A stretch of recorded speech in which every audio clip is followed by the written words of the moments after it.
Hello my bookish friends out there in BookTube land, and welcome to this episode of Tristan and the Classics, where we're going to take a look at 10 classic works of historical fiction. So if you like to drift off into a past era, then this list should have something for you. So let's get stuck in, shall we?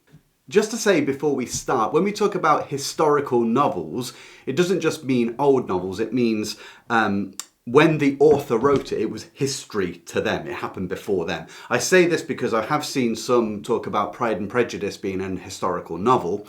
Well, it wasn't, because Jane Austen wrote it about her time period. It was contemporaneous.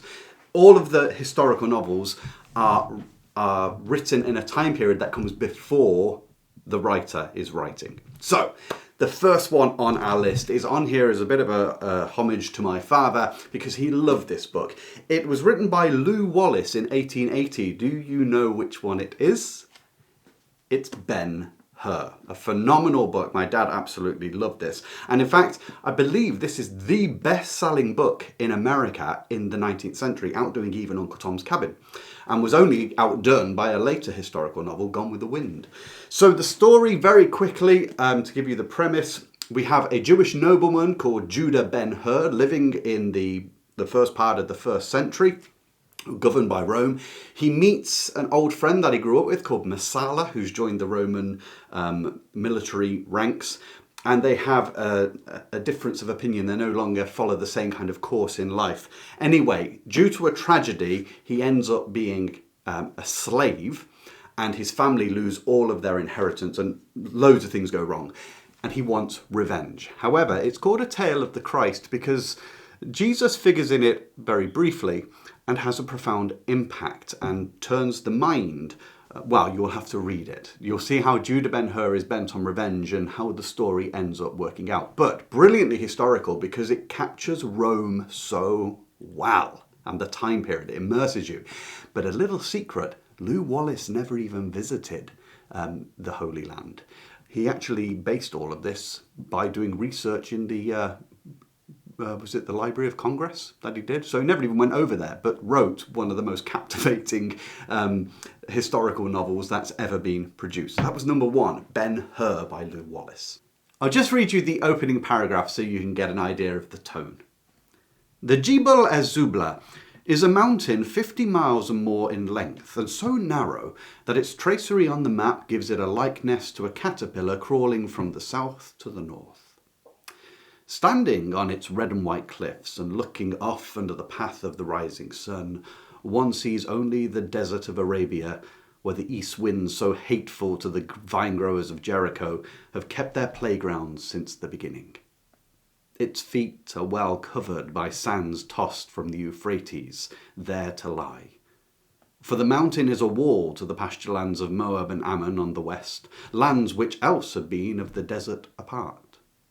Our second historical novel on the list is a book that doesn't get mentioned or enough love anymore, and it is the brilliant high romance Lorna Doone by R.D. Blackmore. Lorna Doone, a lot of people think it's set in Scotland. When you hear them say it, they'll go, Lorna Doone. But it's actually set in Exmoor, Somerset, which is more, Lorna Doone. I don't know why I'm doing accents. Anyway, this book is a phenomenal romance. So our protagonist who narrates it is Jan Ridd. It's spelled John, but you say it Jan. And his father has been murdered in the past by the notorious Doone clan, who are now actually outlaws. Now he battles with the idea and need for revenge for his father, but he still keeps going, and he eventually becomes a respectable farmer. And he narrates this, and he talks at the beginning of putting right an ancient ill, which is the start of the story. But he meets Lorna Doone. Obviously the Doones are his enemy, but he falls in love with her. The Doone clan are very overweening, overpowerful in the area. A lot of people don't like their depraved ways. and they're scheming and grasping and want money and power and all these kind of things. And there's a shed loads of twists and turns. You know, secrets come out about the family, plots are laid, love triangles sit there. And it's all set in a very brilliant part of history for action, which is the latter end of the 17th century. The English Civil War with Cromwell has ended, but there is still much upset and rancour simmering with the nobles at this time. And you have in here the Monmouth Rebellion, the Battle of Sedgemoor. So there's a lot of activity going on in this book. And once you get into the vibe of the narrator's style, who tries to be clear enough, but is passed off as a relatively simple yeoman, although he can read and quote things. Once you get into his style, it begins to pick up a pace quite quickly and holds you to the end. So I'll read you the first paragraph. If anybody cares to read a simple tale told simply, I, Jan Ridd, of the parish of Orr in the county of Somerset, yeoman and churchwarden, have seen and had a share in some doings of this neighbourhood which I will try to set down in order, God sparing my life and memory. And they who light upon this book should bear in mind not only that I write for the clearing of our parish from ill fame and calumny, but also a thing which will, I trow, appear too often in it, to wit, that I am nothing more than a plain unlettered man, not read in foreign languages as a gentleman might be, nor gifted with long words, even in mine own tongue, save what I may have won from the Bible or Master William Shakespeare, whom, in the face of common opinion, I do value highly. In short, I am an ignoramus, but pretty well for a yeoman. Our third historical novel is set in the French Revolution at the time of the Terror, when people are having their heads chopped off. Now, it's a great backdrop and setting, isn't it, for historical fans? And you may be thinking, oh, it's going to be Tale of Two Cities by Dickens. A good choice, but it's not this one. This one is The Scarlet Pimpernel by Baroness Orczy. Now, this book, written in 1904, 1905, this book gave rise to the idea of the masked avenger, the masked spy, you know, disguises and daring do. In the book, is it the year 1792, I think we start in, and the aristocrats are fleeing France or getting their heads chopped off. However, there is someone coming over from Britain, known only as the Scarlet Pimpernel, because he leaves a calling card with a little red pimpernel flower on it, who is getting into France and evacuating the aristocrats from under the nose of the revolutionaries, and this is driving them mad. Robespierre hates it, but particularly the man assigned to catch the Scarlet Pimpernel, Chauvelin. He is the antagonist in this book, constantly hunting down whoever it is that is the Scarlet Pimpernel, and you get to find out who that is. And also there's a nice bit of romance in there as well, when we find that the two of them both like one Marguerite, who is a beauty in her day. And so that's the premise, but there's a lot of, you know, chases and near misses, and can you catch the person, and can they get away, and all that kind of stuff. Ideas like Batman and Zorro came from this, The Masked Avenger. So if you want some high adventure and a rip-roaring read and tales of chases and capture and escape, come for The Scarlet Pimpernel. Let's not forget this was once a greatly loved book. I'll just read the first paragraph. Paris, September 1792. A surging, seething, murmuring crowd of beings that are human only in name. For to the eye and ear they seem naught but savage creatures, animated by vile passions and by the lust of vengeance and of hate. The hour, some little time before sunset, and the place the West Barricade, at the very spot where a decade later a proud tyrant raised an undying monument to the nation's glory and his own vanity. During the greater part of the day, the guillotine had been kept busy at its ghastly work. All that France had boasted of in the past centuries, of ancient names and blue blood, had paid toll to her desire for liberty and for fraternity. The carnage had only ceased at this late hour of the day because there were other more interesting sights for the people to witness, a little while before the final closing of the barricades for the night. Seeing as we've mentioned France now, let's turn to a French author for our fourth great classic historical novel. And I've picked Alexandre Dumas' The Three Musketeers. Now, The Three Musketeers is one of 6 books in a series, and I believe the first of the 3 involving D'Artagnan. I actually wanted to pick Man in the Iron Mask, but it's vanished from my shelf. Anyway, this book is written by Dumas, who is phenomenal at action. I absolutely love this book. I still remember when I read this at 17 years of age. I've read it since a few times, and even now the sense of action and activity and peril and conniving and politicking is just wonderful. In this we have D'Artagnan, I think we're at the beginning of the 17th century, so the 1620s somewhere.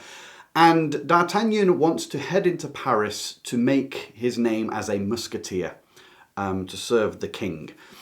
When he gets there, of course, he meets other people, including the famous Athos, Porthos and Aramis, 3 musketeers, and also comes up against the cardinal's men. That vying for power of Louis's musketeers under Monsieur Treville and the Cardinal Richelieu, this Machiavellian brooding presence who's quite haunting. Although you don't see him much in the book, he's so intelligent that he's terrifying. You see D'Artagnan develop himself from this young Gascon lad who's all bolshy and will fight everybody to slowly being trained by the other musketeers to understand honour. But when the man in the black cape turns up and the mysterious and alluring Milady starts working her intrigues over D'Artagnan, things really begin to hot up, and you do not expect what happens at the end of this book, and it introduces you to a great hero in D'Artagnan. The following books are just as sumptuous as the first one. Arguably, Man in the Iron Mask may be even better, but it's nice to have known the characters before you get to them. So that was the 4th book, Three Musketeers by Alexandre Dumas. I'll just read you the opening paragraph. The 3 presents of Monsieur D'Artagnan Senior. On the first Monday of the month of April 1625, the village of Meung, where the author of the Romance of the Rose was born, seemed to be in as total an upheaval as if the Huguenots had come to make a second La Rochelle. Many of the townsmen, seeing women fleeing along the main street, hearing children crying on the doorsills, hastened to put on their breastplates and, backing up their somewhat uncertain countenances with a musket or a partisan, headed for the Jolly Miller Inn, before which jostled a compact group, noisy, full of curiosity, and growing every minute. Our 5th classic historical novel is a book I think I've only ever mentioned once in all my time on YouTube, and it is a brilliant book. It is Captain Blood by Raphael Sabatini. I unfortunately lent this to someone, and it's never come back because it's so good, probably. So, Captain Blood, this is also, like Lorna Doone, set in the same time period, the time of the Monmouth Rebellion and beyond. Captain Blood is actually named after Peter Blood, a physician in the area of Monmouth, who gets falsely accused of being part of the Monmouth Rebellion against the king and then sent into slavery in the West Indies under a Colonel, what's his name? I haven't got the book. William Bishop, I think his name is. Now, obviously, he's been hard done by and wrongly accused. And we just see at the beginning him going through that slave life on the plantations and how he falls in love with Colonel Bishop's daughter, Arabella. But of course, nothing can happen because he's a slave. However, he eventually makes his escape and gets the backing of the Dutch fleet, where he's given captaincy of one of the Dutch ships by, is it Admiral de Ruyter at the time? And he becomes a privateer. Or a pirate. In other words, he can raid British ships and British colonies and towns. And he becomes known as Captain Blood. So we've got a story of high seas adventure, piracy, revenge, love, and clearing one's name. This book is so good. If you like rollicking adventures, if you love action, if you like, the whole Errol Flynn idea of pirates and everything, because of course the pirates, latter end of the 17th, beginning of the 18th is the golden age of piracy, then this is the book for you. Honestly, Raphael Sabatini, great writer, and I think Captain Blood is the best. It's also a brilliant historical novel. If you haven't read it, read it. If you have, tell everybody down below how much you enjoyed it. So I can't read you the first paragraph of that as I no longer have it. Our sixth book on our list of classic historical novels is here because my wife says I really should recommend it, and I really should recommend this author on the whole more. And it is Black Sheep by Georgette Eyre. So I know many of you like Georgette Eyre, and a lot of people who start can't stop. She's got plenty of books to read from. Set in the Regency period, it's very Austen-esque. It uses a lot of wit and charm and romance and makes people laugh as well. So in this book, Abigail Wendover has a very pretty and attractive niece called Fanny.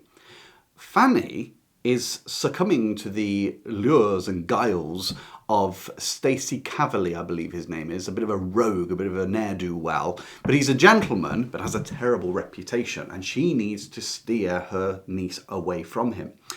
Later on, Stacey's uncle will turn up in the village, and Abigail thinks that she's going to have an ally in this man, but it doesn't work out that way.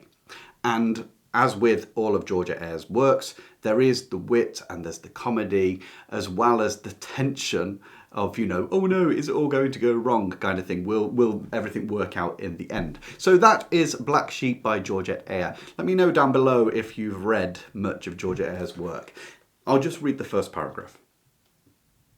A little before 8 o'clock, at the close of a damp autumn day, a post-chaise entered Bath on the London road and presently drew up outside a house in Sydney Place.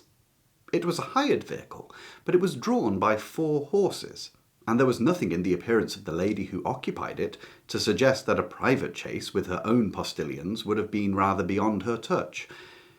She was accompanied by a middle-aged maid, and she was attired in an olive-green redingote of twilled silk, which so exactly fitted her admirable figure that any female beholding it would have recognised at a glance that it had been made for her by a modiste of the first state. It combined the simplicity of a garment designed for travel with an elegance only rivalled by the hat which becomingly framed Miss Abigail Wendover's face. No curled plumes or bunches of flowers adorned this confection. It was made of gros de Naples, bound with a satin ribbon. Its poke was moderate and its crown shallow, but it was as fashionable as the redingote. I'd just like to introduce you to the sponsor of this video, which is you, the viewer. If you appreciate the effort and work and you enjoy what I do here on this channel and would like to support me in making more, feel free to go over to my Patreon community if you would like.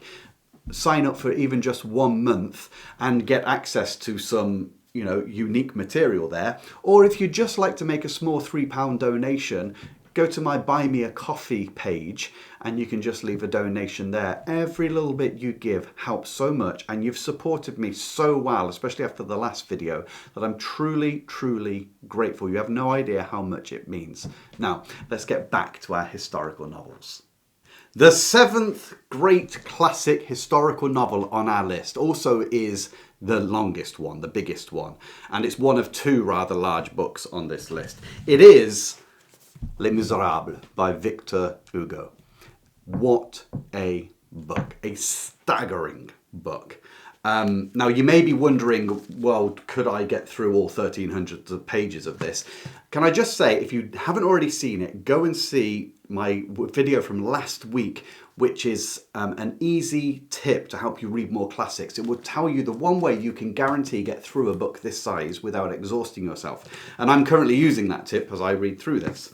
Now, Les Miserables, you probably know the musical more than anything, but this is an historical novel. I believe Hugo wrote this in the 1860s, and it begins in the early 1800s, 1805, 1806, and then through up to the 1830, I believe it is, the revolution, another revolution. What's so wonderful about this book is the glorious detail that Hugo puts into his scenes, into the dress of people, into their attitudes, their behaviours. You fall into the world, but more importantly, you fall into the world of the miserables. One of the things Hugo was doing in this book was shouting for a call for prison reform. Because once people became convicted of a crime, society just made them outcasts, sort of doomed to always be criminals because no one would ever help them. So in our book, we have our main protagonist, Jean Valjean, who is a former criminal and is really embittered against the state because he ends up having a 19 years of prison because of stealing a single loaf of bread for starving children. On his tail as he moves through the story is Inspector Javert, someone who is all about the law, the institutions of power, and complete confidence and faith in human institutions of power. You also have at the beginning a bishop, what's his name? Monseigneur Bienvenu, so Monseigneur Welcome. He's kind to everybody. He has a disposition of mercy and grace. You have Javert, who's the opposite of, unbendable judgment, and this is, the law says this, so you must do it. And then Jean Valjean is caught in between, along with his trying to raise the young girl, the famous girl on a lot of the fronts of the covers, which is young Cosette, the daughter of Fantine. And I can't say much more. There is a host of characters, as you can imagine. You see all different attitudes, dispositions, conniving, suffering, ambition, mercy. Everything comes through this book. And all of these individual lives, the threads skillfully woven together into a most magnificent portrayal of a period in time. It is so human, like unbelievable, and will make you a better person reading it if you stop and think and dwell upon the plight of some people. It's the kind of book that makes you stop judging others so quickly.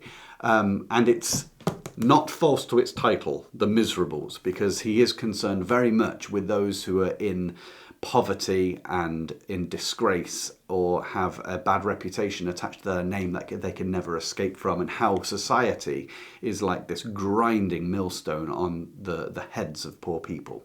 So that was Les Miserables by Victor Hugo. I'll read you the first paragraph. In 1815, Monsieur Charles-François Bienvenu Myriel was Bishop of D.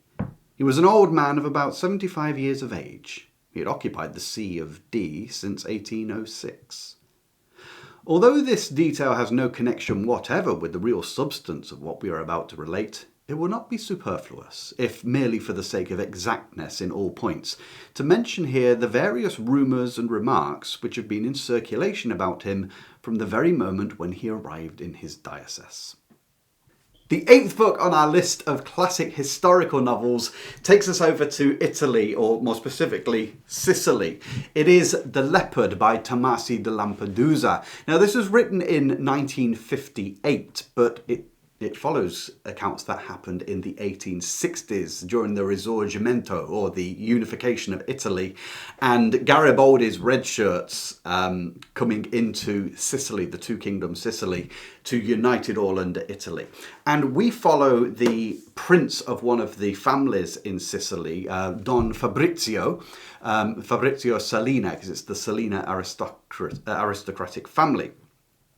Now, it's a huge time of change, tumult, worry, because how can you resist the red shirts of Garibaldi, who seem to be sweeping everything before them? Don Fabrizio wants to keep faith with the old customs. He has a sense of what is correct for the ancient Italian aristocracy.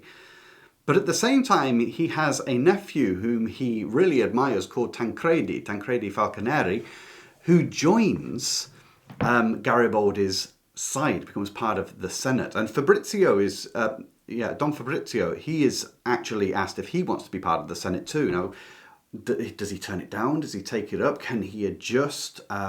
Or do you break your whole history by being rigid? And on top of that, you have an interesting story of romance going on, which is a great way to explore the complications of the changing in societal shift, because what you might consider appropriate on the one hand, maybe there's a new way of looking at it. Now, this book, what struck me about it when I read it, it felt like a very languid summer day. It really, for me, put me in an atmosphere. I've never been to Italy, but it put me in what I imagine Italy would be like. I felt the tension. I also felt the weariness of an old regime that was inevitably going to be overcome at some point. But nonetheless, the human touch, the inward thinking and feelings, rather than just going, oh, these are the big moments in history, these were on this side, these were on that side, this is what happened, you get to see and meditate on the change from the perspective of someone who knows the old world, and also others who see the potential and excitement of the new world that's being formed. It is a book I need to go back to again, to be quite honest. I didn't read it that long ago, but it was very unusual to me, and it was a new period of history for me as well. So I should go back and have a look at it again. Have you read The Leopard? Leave your comments down below. Here's the first paragraph. Introduction to the Prince, May 1860. The daily recital of the Rosary was over. For half an hour, the steady voice of the Prince had recalled the sorrowful and the glorious mysteries. For half an hour, other voices had interwoven a lilting hum from which, now and again, would chime some unlikely word. Love, virginity, death. And during that hum, the whole aspect of the Rococo drawing room seemed to change. Even the parrots, spreading iridescent wings over the silken walls, appeared abashed. Even the Magdalene between the two windows looked a penitent, and not just a handsome blonde lost in some dubious daydream, as she usually was. And you know, it stays in that style all the way through. The 9th book on our classic historical novel list is a very moving book, and it's set in Japan. It's Shusaku Endo's Silence, and this book, which I read about 6 months ago, has still left this ghostly imprint on me. So in the book, it's set in the early 1600s, and we have our protagonist, which is Sebastião Rodrigues. He's a Jesuit priest. Him and his friend, Francisco Garpe, are going to Japan to look for a missionary who taught them, called Cristóvão Ferreira, who it's been rumoured has committed apostasy. Because at this time in Japan, the authorities are clamping down on Christians, the Catholics, and torturing them, or even putting them to death. And these two Jesuit priests want to go to find their mentor, but also to give succour and support to the Christians who have been forced underground. And we follow, part of the story is in the form of a journal from Sebastião's own journal, but we follow the quite haunting and cold movement through Japan, trying to support those who still want to say their mass and their prayers, and they want to stay close to Christ, because the authorities are offering them a fumi, which is like a plate, a tablet with a picture of Christ on that they have to stamp on. And if they don't, they could end up being, you know, hung upside down over pits to die, or drowned, or whatever it may be. This book does not go where you expect. And the tussle of ideas of faith and suffering. Why does God allow suffering of his servants if he's truly their God? Being true to your moral stance, sense of doubt. All of this comes up. It is a remarkable book. I mean, I absolutely loved it. It's such a quiet and noble work, but also gives you an insight, a little window to peep into, if you're from the West, of course, into a world of not only long ago, but far away, of different cultures. And it's extraordinarily human. Now, I can't read you the opening paragraph because the book as well is now not on my shelf, it's somewhere else. But what a brilliant historical novel, Silence by Shusaku Endo. The 10th and final book on our list of historical novels, great historical novels, was written in 1989, and so just fractionally out of my criteria for classic, but it's such a good book. And it's a thumper, 1,000 pages long. It is Pillars of the Earth by Ken Follett. Wow, this book's good. Now, you may know it from the dramatised BBC version, which was excellent, but still not a patch on the book.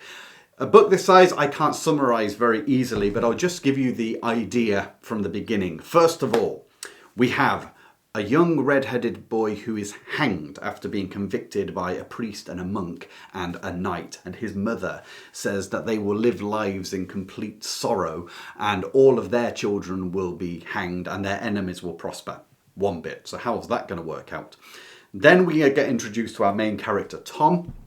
We see this isn't giving much away, his wife dies in childbirth. He abandons the child to let it die along with the mother, but then changes his mind, comes back in the snow, but it's gone. Who's taken it? And will it ever return again in the story? Now, the whole thing is set in the time of the Anarchy, a particular point in the 12th century where Britain was divided by two potential leaders, Matilda, known as Empress Maud, and Stephen of Blois. There is politicking in this, a lot of conniving and dealings with one another. You do this, I'll do this for you. But Tom is our main figure because at the centre of the story, it's based around the building of a cathedral in Kingsbridge. Kingsbridge has a priory which has become quite destitute, but a cathedral is starting to be built and repaired. Tom is a master sculptor, so he's involved in it, and then a whole host of other characters, from the religious to the pure to the decadent to the lords to the high powers, the bishops, down to the commoner. There's love involved, there's vengeance involved. Some of the bits will make you wince, but you can skip forward on those. It's just a great pageant of a time period. You know, it's such an exquisite way to write a book. I think it's delightful how Ken Follett came up with this idea. And in his researching of the old buildings and cathedrals and their beauty, he suddenly thought, do you know, I should channel the whole story around that, because he was getting mesmerised by the things he was learning and just thought that'd make a great story. And, well, it really, really is. So Ken Follett, The Pillars of the Earth, wonderful book. If you want a good long read, get hold of this, especially if you like medieval history. I really, really recommend this to you. So that's that. I'll read you the opening paragraph. The small boys came early to the hanging. It was still dark when the first 3 or 4 of them sidled out of the hovels, quiet as cats in their felt boots. A thin layer of fresh snow covered the little town like a new coat of paint, and theirs were the first footprints to blemish its perfect surface. They picked their way through the huddled wooden huts and along the streets of frozen mud to the silent marketplace, where the gallows stood waiting. Beautifully atmospheric, isn't it? So there you go. 10 great historical novels. All but one of them are classics. And the last one, I'm pretty sure, will be a classic. I'm sure this is going to stay in print for a long time because it's that good. So let me know down below any of these ones you have personally read. Which ones would you put in? And don't worry, I know I've missed out loads of historic novels in this list, but I can come back and do another video like this again and again and again. But I just thought I'd share those 10 because if you're looking for something different, by all means pick one of those and come back and share how you got on with it. Until the next time, I wish you joy in whatever you read.